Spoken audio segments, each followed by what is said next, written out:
Assalamualaikum warahmatullahi wabarakatuh. Hello everyone. Let me introduce myself. My name is Alifia Keisha Zahra. I'm from English Department Study Program, Faculty Teacher Training and Education, Muhammadiyah University, Kediri City. So, this time I'd like to explain about basic grammar part of TOEFL. So, let's to listen our material today. So, check it out.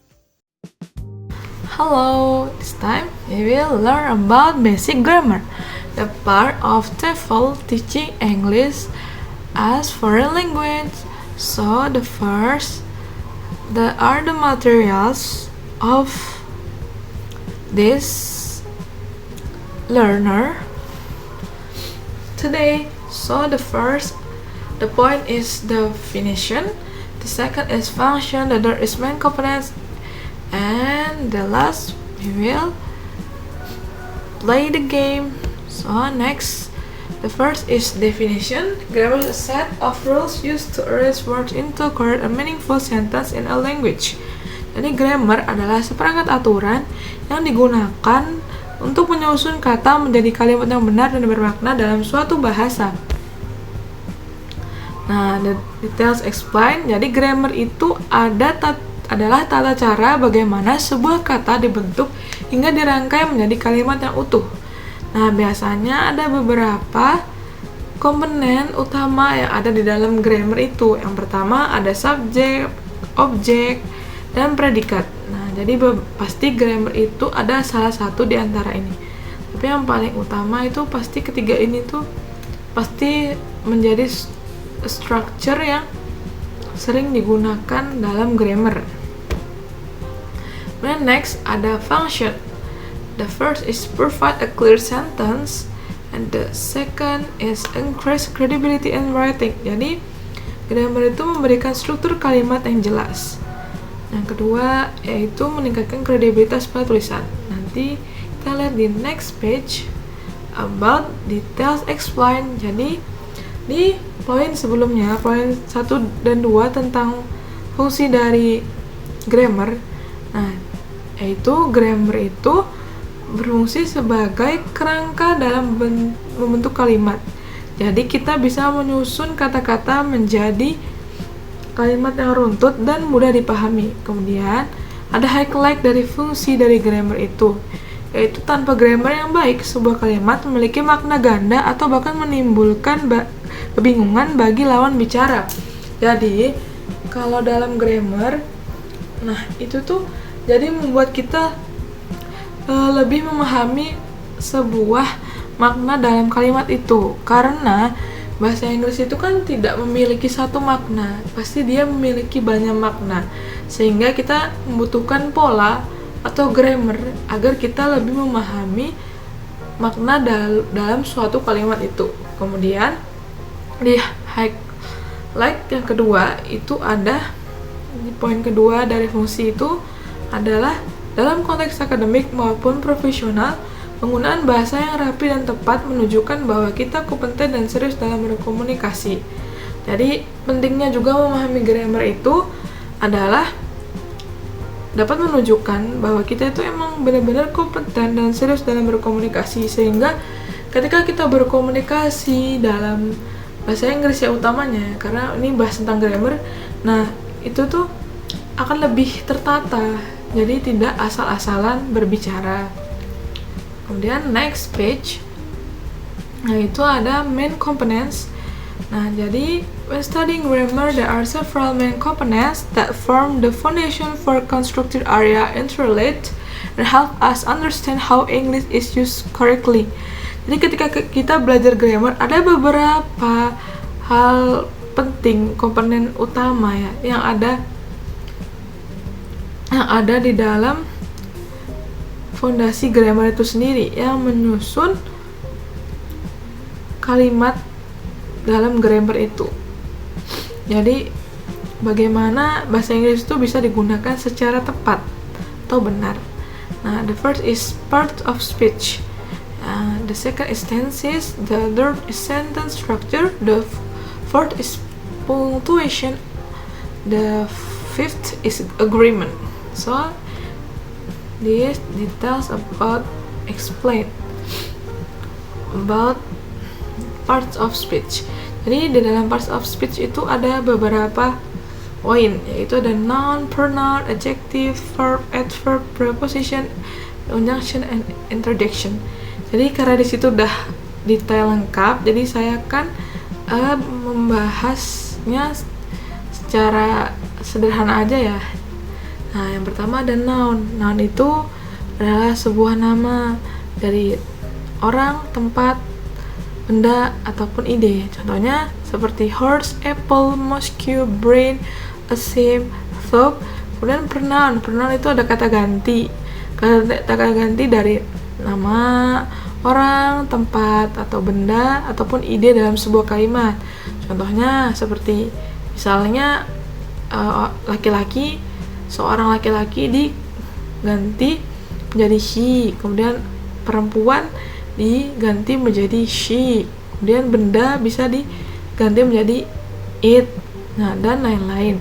Dan adjektif itu merupakan kata sifat yang menjelaskan tentang bagaimana benda itu atau bagaimana kata ganti itu. Jadi dia yang menjelaskan seperti kayak blue, maybe blue itu seperti misalnya blue hair, jadi dia menjelaskan rambut itu warna apa sih? Oh, rambut itu warna biru, jadi penyebutannya jadi blue hair. Kemudian verb, jadi verb itu adalah kata kerja yang memiliki aksi. Jadi dia itu kata kerja yang memiliki aksi, jadi aktif lah dia. Biasanya kata kerja ini ada pelakunya, jadi ada subjeknya lah. Nah, contohnya kayak realize, walk, see, look, sing, sit, listen, dan lain-lain. Kemudian adverb itu sebagai kata keterangan. Kata keterangan yang menjelaskan sesuatu hal, entah itu menjelaskan tentang kapan terjadi sesuatu itu, di mana, dan lain-lain. Nah, biasanya kata keterangan ini diakhiri dengan huruf ly, seperti loudly, soonly, dan lain-lain. Kemudian preposition itu sebagai kata depan. Nah, itu biasanya untuk digunakan untuk menunjukkan tempat, waktu, atau sebagai petunjuk dalam sebuah kalimat. Contohnya at, in, on, about, to, for, from. Contohnya in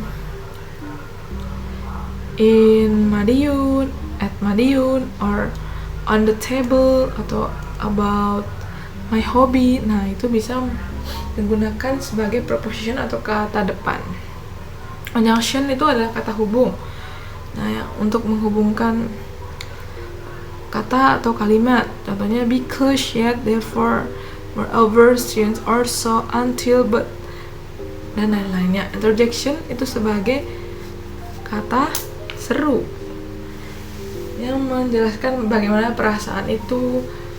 Nah, contohnya seperti bravo, well, aha. Jadi itu yang dirasakan oleh seseorang, yaitu biasanya disebut sebagai interjection. Oke, next page is tenses. Jadi kalau tenses itu biasanya yang paling dasar itu ada past, present, and future. Nah, yang terakhir ada past, future, tense. Kalau present tense itu digunakan untuk membahas kejadian masa sekarang yang ada di tengah ini. Dan kalau past tense digunakan untuk menjelaskan kejadian di masa lalu. Dan future tense itu digunakan untuk membicarakan kejadian di masa depan. Dan yang terakhir itu ada past future tense. Di sini ada past future tense. Yaitu digunakan untuk menyatakan rencana atau kejadian masa depan dari sudut pandang masa lalu. Okay, next ada structure, sentence structure. Nah, biasanya sentence structure ini adalah aturan yang menyusun kata agar menjadi kalimat yang jelas dan mudah dipahami. Nah, secara umum struktur dasar dalam bahasa Inggris itu mempunyai 4 pola. Yang pertama ada subject, verb, object. Yang kedua ada subject and verb. Yang ketiga ada subject, verb, and complement. Yang keempat ada subject, verb, object, and adverb. And next, nah itu ada punctuation, tanda baca. Ada period, comma, question mark, exclamation mark, colon, semicolon, apostrophe, hyphen, dash, parenthesis, square, brackets. Nah, itu kalian bisa lihat sendiri contohnya. Situ ya, ada fungsi dan contohnya. Dan ada agreement, benar atau salah. Maksudnya agreement itu adalah aturan yang membuat beberapa bagian dalam kalimat harus menyesuaikan. Jadi kita harus menyesuaikan apa subjeknya. Kalau subjeknya itu jamak seperti they, we, nah itu menggunakan akhiran tanpa s. Tapi kalau subjeknya tunggal seperti she, he, it,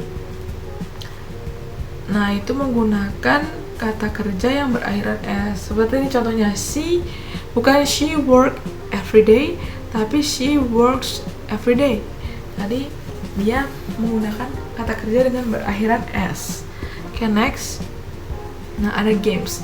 Nanti kita buka link gamesnya di bawah ini, link games, klik the below. Nanti kita akan bermain bersama-sama.